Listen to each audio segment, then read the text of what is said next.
Mengapa sampai sekarang masih banyak preman sih, Pak? Jadi kemiskinan dan pengangguran itu juga bisa menjadi salah satu penyebab. Ya, wong jadi masih subur premannya karena mungkin ada ya dibiarkan begitu. Itu gimana tuh jadinya? Benar Ya, nggak sih? kata pembiaran itu bisa saja. Oh, inilah mungkin ada membackingi. Nah, itu gimana tuh pengalaman Anda?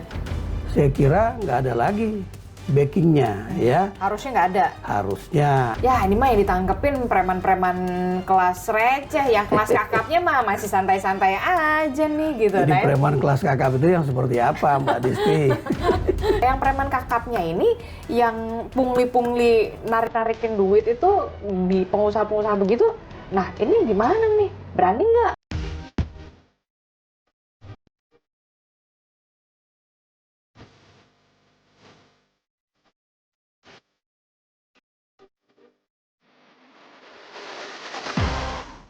Halo, kembali lagi di On Point with Adisti Larasati. Ada beragam topik yang menjadi sorotan publik di pekan-pekan hari ini. Salah satunya adalah yang kemudian menjadi sorotan adalah soal bagaimana pemerintah pusat tampaknya lagi gencar-gencarnya melakukan operasi atau razia terhadap preman. Preman berkedok juru parkir, preman berkedok ormas, begitu yang melakukan dugaan pungutan liar yang meresahkan masyarakat, bahkan sampai dikhawatirkan adalah mengganggu iklim investasi di Indonesia. Lalu seberapa efektifkah kemudian operasi ataupun razia terhadap preman ini bisa menyasar preman-preman berkedok ormas yang memang sudah meresahkan dan juga mengganggu iklim investasi di Indonesia. Kita membahasnya di hari ini. Saya sudah kedatangan tamu spesial. Sudah ada Pak Roni F. Sompi yang merupakan pengamat kepolisian, sekaligus juga pernah menjabat sebagai Kapolda Bali di 2015 dan juga bahkan pernah juga menjabat sebagai Kadif Humas Polri di 2013. Apa kabar? Baik, Pak Sompi? Mbak Disti. Oke. Pak, ini terima kasih ya sudah hadir di On Point with Adisti Larasati. Yeah. Kita membahas yang lagi rame banget nih diperbincangkan soal preman begitu ya. Kok ya di tahun 2025 ini kok masih subur banget premanisme gitu ya. Itu kan jadi pertanyaan, mengapa sampai sekarang masih banyak preman sih, Pak? Ya, premanisme itu kan istilah, ya. Kegiatannya itu bisa berganti baju. Berganti baju maksudnya? Ya, latar belakangnya bisa dia menggunakan bendera organisasi kemasyarakatan yang memang terdaftar, punya SK dari Kementerian Hukum, punya SKT dari Kementerian Dalam Negeri. Tapi di dalam kegiatannya bisa saja dia melakukan perbuatan yang menyimpang dan melanggar hukum serta merugikan masyarakat. Nah, itu yang masuk kategori premanisme. Tapi organisasi kemasyarakatan atau ormas yang begitu banyak di Indonesia yang punya izin, itu kan banyak sekali yang tidak pernah melakukan perbuatan yang berbau premanisme. Bahkan banyak sekali ormas-ormas yang memang on the track lah ya. Ya, memang tujuannya untuk membangun Indonesia, membangun sumber daya manusia ya. Nah, kenapa ini terjadi? Ya, memang kita tahu kondisi perekonomian di Indonesia juga terkait juga secara global memang sedang menurun. Masyarakat miskin juga jumlahnya tambah banyak. Jadi faktor ekonomi?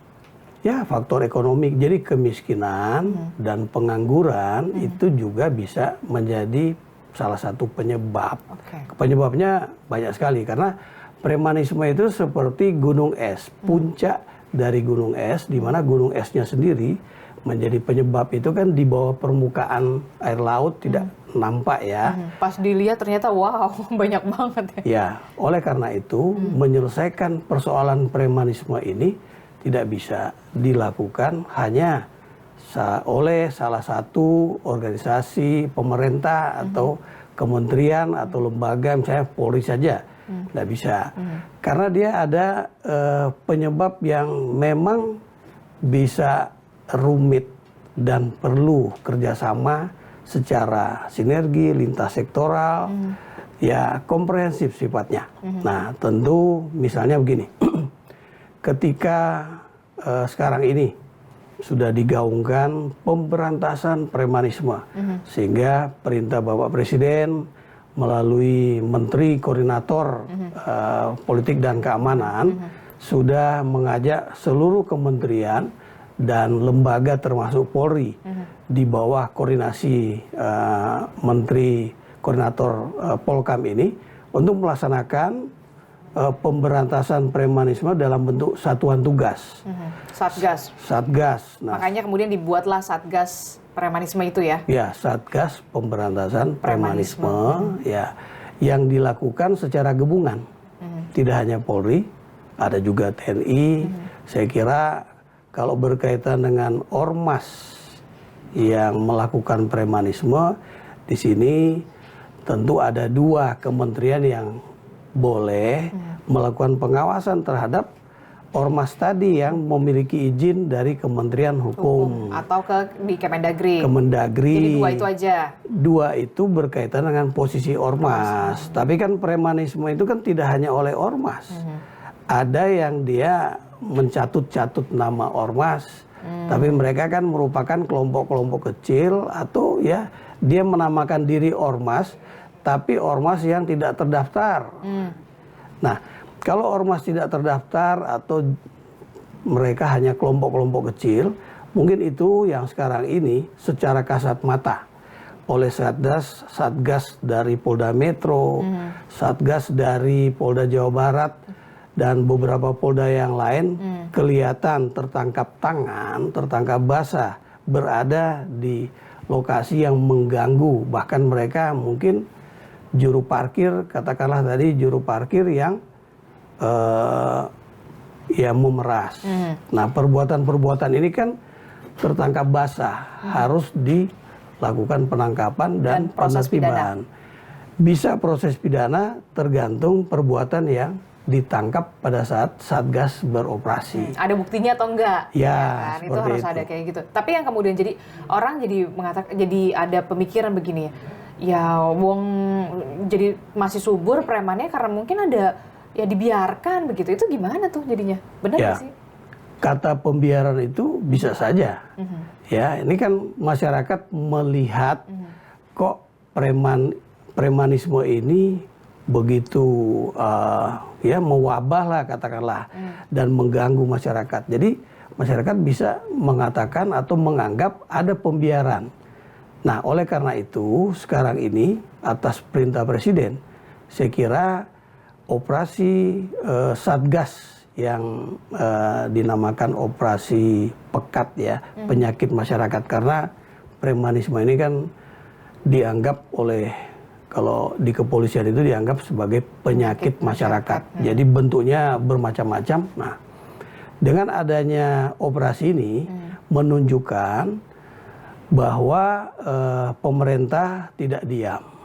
Nah, namun demikian tadi yang saya sampaikan, tidak hanya aparat penegak hukum saja, tapi kementerian yang harusnya melakukan pengawasan terhadap ormas yang mungkin saja melakukan premanisme, kalau ada perbuatan yang sifatnya pelanggaran, penyimpangan, secara administrasi bisa dilakukan penegakan hukum secara administrasi.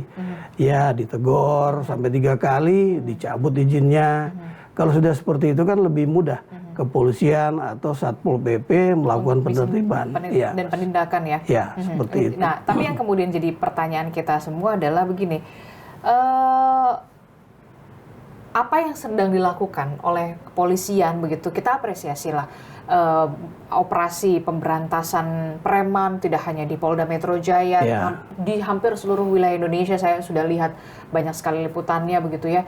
Tapi kan ada pasti pemikiran begini, ya ini mah yang ditangkepin preman-preman kelas receh, yang kelas kakapnya mah masih santai-santai aja nih gitu. Jadi preman kelas kakap itu yang seperti apa, Mbak Disti? Nah, ya itu. Nah kan preman yang berkedok juru parkir gitu kan, yang receh-receh, bahkan dia cuma 5.000 dan segala macam. Nah, yang preman kakapnya ini, yang pungli-pungli narik-narikin duit itu di pengusaha-pengusaha begitu. Nah, ini gimana nih? Berani nggak? Kan itu jadi pertanyaan juga. Ya, jadi gini, perbuatan yang dirasakan mengganggu, apalagi pengganggu itu dianggap kegiatan yang sifatnya premanisme, tentu yang merasa terganggu ini perlu memberikan semacam feedback kepada aparat ya penegak hukum, terutama Polri atau pemerintah daerah, agar pemerintah daerah dan Polri mengetahui adanya perbuatan yang mengganggu yang perlu dilakukan penindakan. Kalau tidak ada masukan, malah justru mengedarkannya melalui media sosial. Atau ya media sosial kan sangat mudah ya. Nah, justru tujuannya ini yang perlu dipertanyakan. Apakah tujuannya menyampaikan melalui media sosial itu agar viral sehingga pemerintah tahu, kenapa tidak disampaikan aja secara resmi, tidak melalui media ya, tidak perlu pengen tampil lah di media ya, ada keuntungan karena mungkin dapat monetize di sana misalnya ya, kenapa tidak sampaikan saja secara resmi, karena di daerah misalnya pasar katakanlah itu kan ada Satpol PP.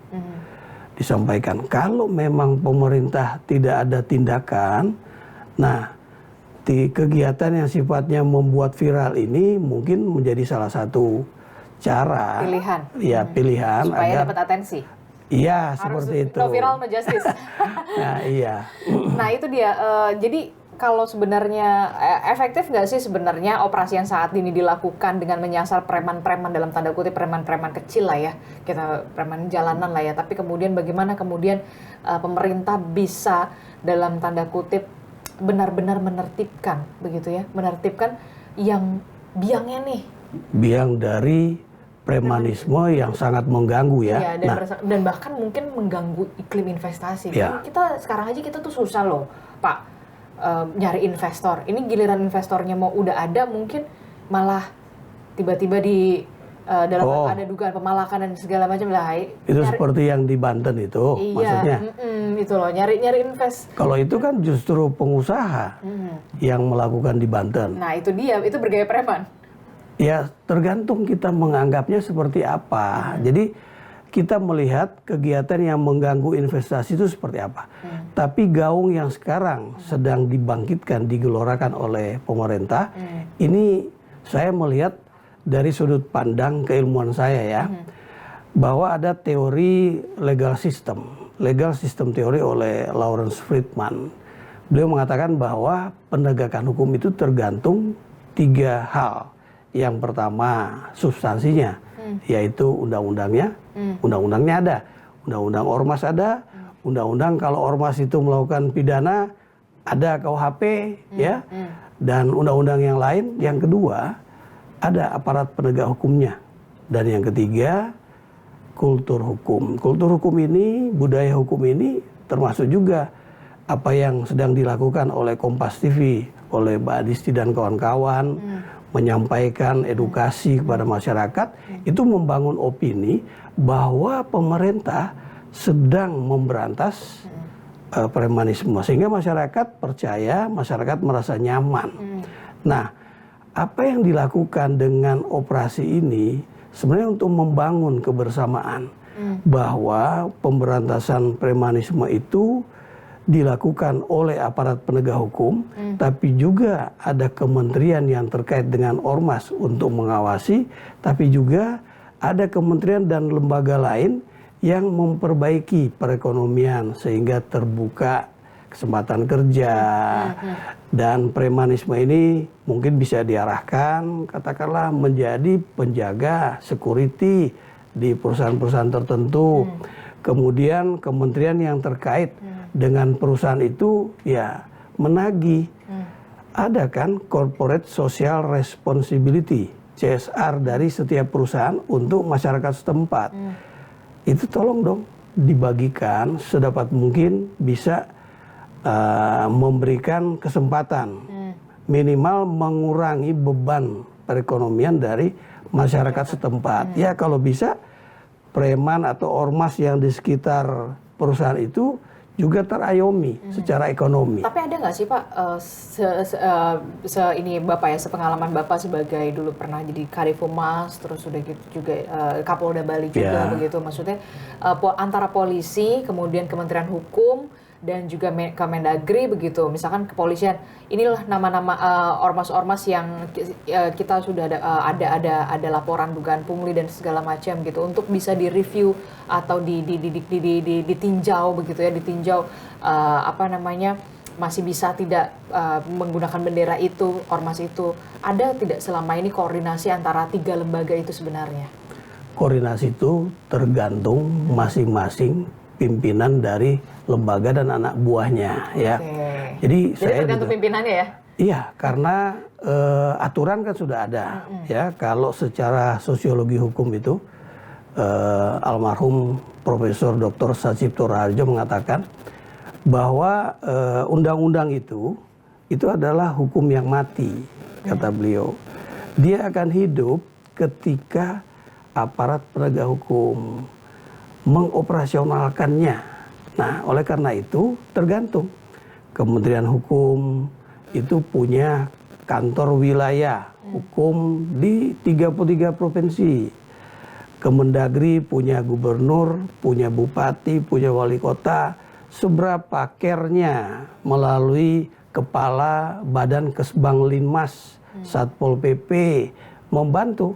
Tadi Mbak Desti bilang memberikan informasi. Ayo dong dievaluasi ormas-ormas yang punya SKT, surat keterangan terdaftar, ya. Itu mereka ada nggak laporan pelanggaran dan perbuatan mereka, dikaji, diberikan peringatan. Kemudian kalau dia sudah berbuat pidana, sesuai dengan kapasitas Satpol PP kan dia bisa melakukan tindakan kalau melanggar perda. Ketika dia sudah lebih dari itu, sudah merupakan perbuatan yang melanggar KUHP, Kitab Undang-Undang Hukum Pidana, ya diserahkan ke kepolisian.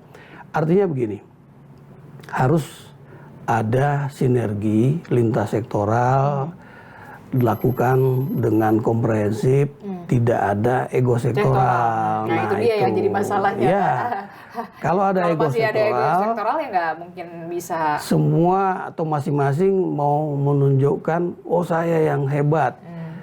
Dalam hal menangani premanisme, saya kira ini kewajiban negara. Negara itu diwakili oleh pemerintahnya. Nah, pemerintah ini harus kerjasama.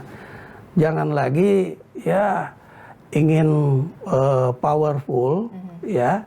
Untuk apa powerful? Sama-sama digaji kok oleh negara, ya. Nah, oleh karena itu mari kita mendukung kegiatan pemberantasan premanisme ini. Mudah-mudahan efek jerahnya yang mencegah mereka. Tadi kan Pak Adisti tanya, kok tidak menyentuh preman yang besar? Preman kelas kakap. Kelas kakap seperti apa sih contohnya, ya? Artinya gini, dengan adanya gaung operasi ini, mungkin saja mereka tiarap. Mudah-mudahan mereka tiarap karena jerah dan paham. Atau? Ya, kalau atau saya kira kepolisian tidak harus dengan satgas. Berarti ini sekarang lagi pada tiarap nih, tiarap dulu. Mungkin saja ya. Kalau ditanya kok yang kelas kakap nggak ketangkap, ya mungkin saja karena operasi itu kan harus tertangkap tangan yang dioperasi, yang ditangkap. Kalau dia sedang tidak melakukan apa-apa, masa kita mau tangkap, ya? Nah, jadi pertanyaannya betul sekali, tapi memang faktanya seperti itu. Jadi tinggal kita mendapatkan informasi bagaimana sepak terjang kawan-kawan di lapangan ini, kemudian mengajak ormas-ormas juga mereka berubah mindsetnya, bagaimana mereka berupaya untuk membuat mereka mampu melakukan tugas-tugas yang lain yang lebih bermanfaat dan juga mendatangkan atau meningkatkan ekonomi mereka masing-masing. Tapi yang kemudian jadi kita juga ini khawatirnya, inilah mungkin ada backingi. Nah itu gimana tuh pengalaman Anda? Kalau soal backing, ya apalagi sudah satuan tugas sekarang ini, satuan tugas itu berarti kan dia ada beberapa instansi, termasuk TNI ada, Kejaksaan juga ikut, Pemda juga ikut.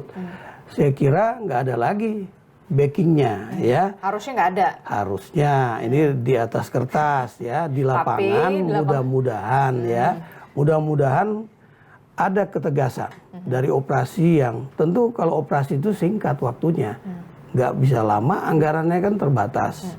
Tapi anggaran rutin kan ada, Mbak Disti. Jadi setelah operasi ini gimana tuh? Ada kegiatan rutin kalau kepolisian, Satpol PP, Kesbang Linmas dari masing-masing provinsi, kabupaten, kota juga ada anggaran rutinnya yang mereka harusnya lakukan kegiatan.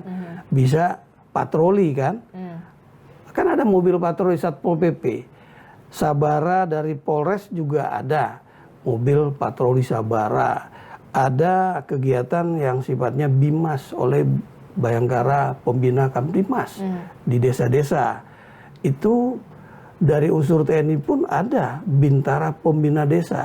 Harusnya memang kalau udah sedemikian ideal, seideal itu harusnya memang sudah tidak ada lagi yang namanya premanisme kan? Seyogyanya demikian, dan kita berharap bahwa tugas rutin yang bisa saja ditingkatkan untuk memberantas dan menanggulangi preman ini, terutama mencegah, ini bisa berjalan sepanjang tahun 2025 ini dan tidak ada lagi yang sifatnya premanisme.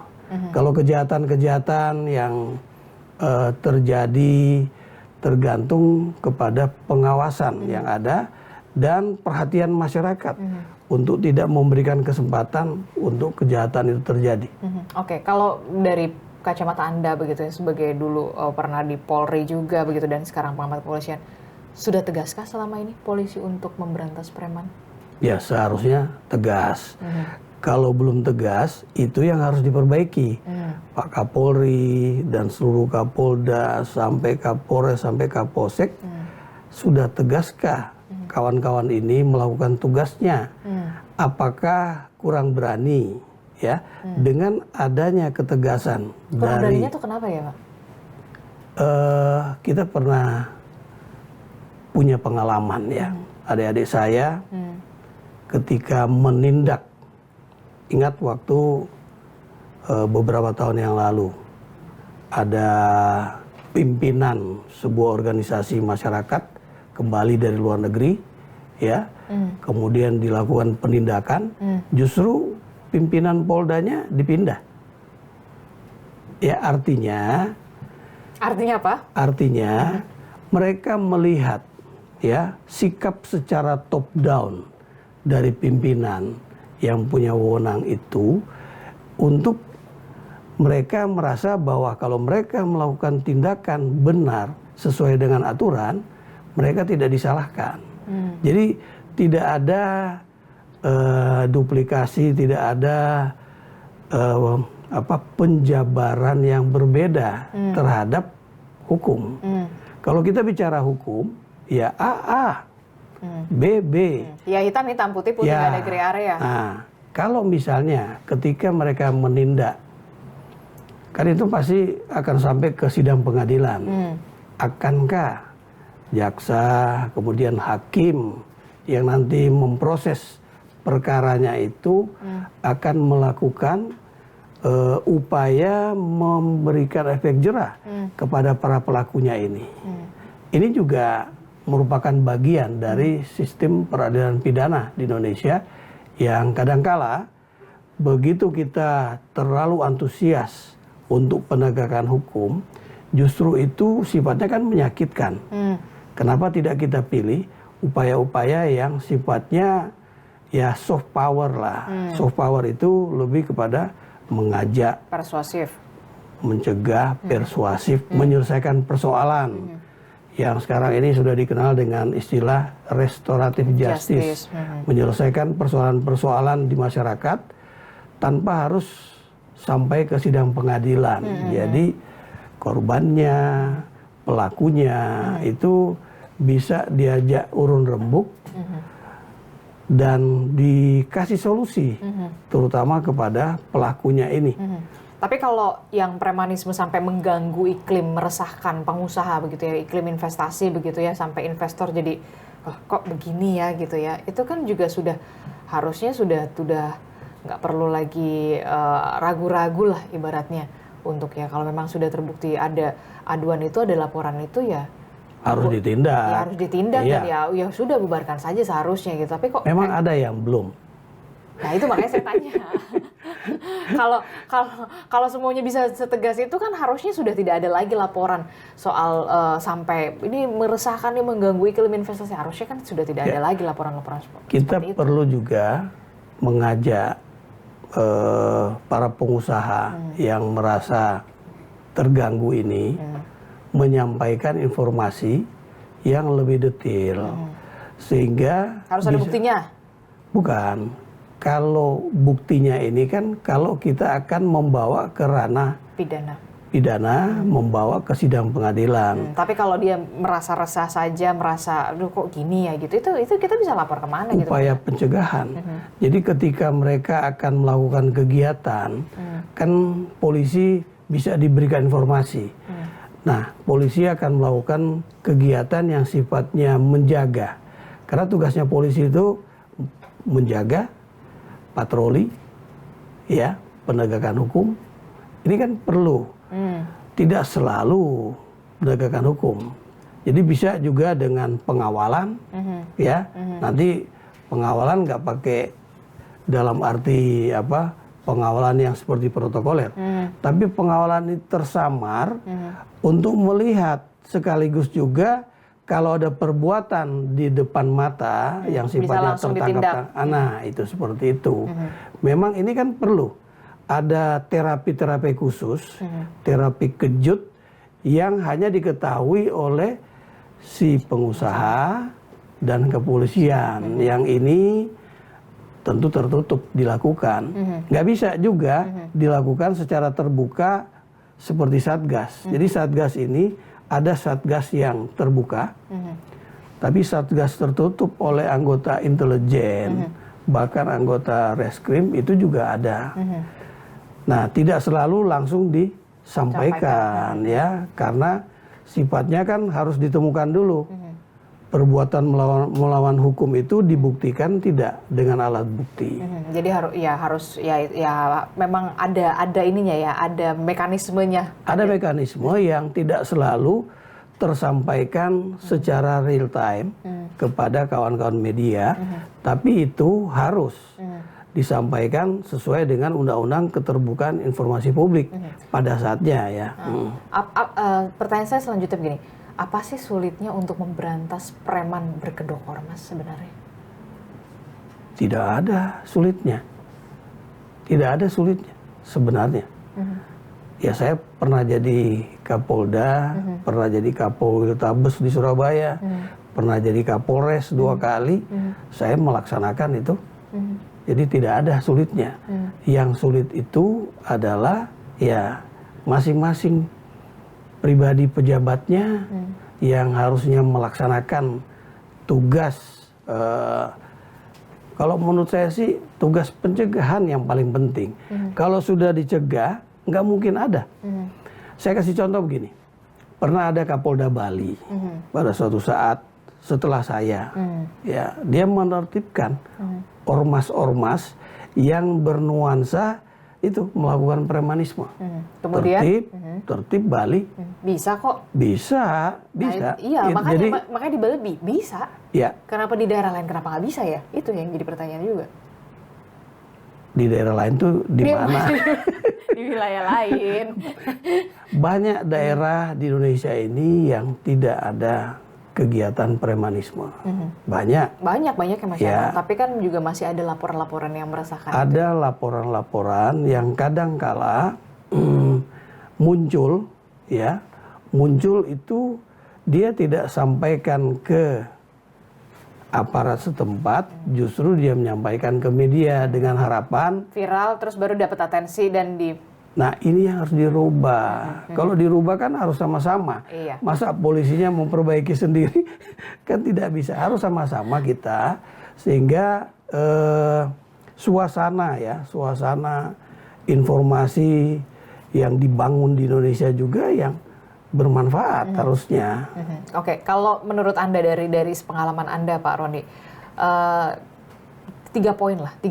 Apa yang harus dilakukan oleh pemerintah pusat supaya benar-benar bisa serius mengatasi preman-preman berkedok juru parkir, oke lah itu yang receh-receh. Lalu preman-preman yang berkedok ormas yang melakukan dugaan pungutan liar, pemerasan, pemalakan. Apa yang harus dilakukan segera oleh pemerintah pusat? Yang pertama dan sedang dilakukan oleh Bapak Presiden dan seluruh menteri kepala lembaga, yaitu memperbaiki perekonomian Indonesia agar kemiskinan itu berkurang, lapangan pekerjaan itu bertambah. Itu pertama. Oke. Ya. Jadi ekonominya dulu nih dibenerin. Iya. Karena faktornya ya itu preman itu karena ekonomi. Itu sumber masalahnya, itu gunung esnya. Sedangkan premanisme itu puncak dari gunung es, ya. Yang kedua, memperbaiki sumber daya manusia sehingga mampu bekerja. Begitu ada peluang, dia siap bekerja. Bukan hanya di Indonesia, bisa juga ke luar negeri, ya. Nah, yang ketiga, kalau ada perbuatan yang sifatnya premanisme, laporkan, dan aparat penegak hukum jangan ragu-ragu. Sudah tegas, sudah jelas. Pemerintah pusat ini top down ini Bapak Presiden memerintahkan dengan tegas. Berantas premanisme, berantas. Harus habis. Ya, itu teorinya harus habis. Letupan-letupannya mungkin ada tapi kan tidak terasakan, tidak mengganggu perekonomian besar yang sedang dibangun oleh pemerintah di bawah kepemimpinan Bapak Presiden Prabowo Subianto. Kita harapkan memang ini benar-benar upaya yang efektif begitu yang sedang dilakukan oleh pemerintah pusat begitu ya, supaya tidak ada lagi keresahan masyarakat. Betul. Itu di masyarakat. Bagi pelaku usaha, pengusaha, investor semakin bersemangat biar bisa invest di Indonesia. Betul. Begitu ya, dibandingin ke negara-negara lain begitu ya. Kita berharap perekonomian kita bisa tumbuh tanpa adanya aksi-aksi premanisme semacam itu. Betul, Pak Adisti. Oke, terima kasih. Sukses. Roni F. Sompi telah bergabung bersama kami di On Point with Adisti Larasati. Terima kasih sama-sama. Itu tadi perbincangan singkat saya begitu ya bersama dengan pengamat kepolisian, dulu juga pernah menjadi Kapolda Bali, kemudian Kadif Humas Polri, Roni F. Sompi, bagaimana akar masalahnya dulu deh, perekonomiannya dulu benar-benar dibenahi begitu ya, sambil beriringan jangan sampai kemudian masyarakat resah karena ada premanisme, kemudian ada aksi-aksi dugaan pungutan liar, pemalakan, jangan sampai juga sampai kemudian mengganggu iklim investasi kita. Kita nanti jumpa lagi di episode selanjutnya di On Point with Adisti Larasati. Terima kasih, sampai jumpa. Ya, terima kasih Pak Adis.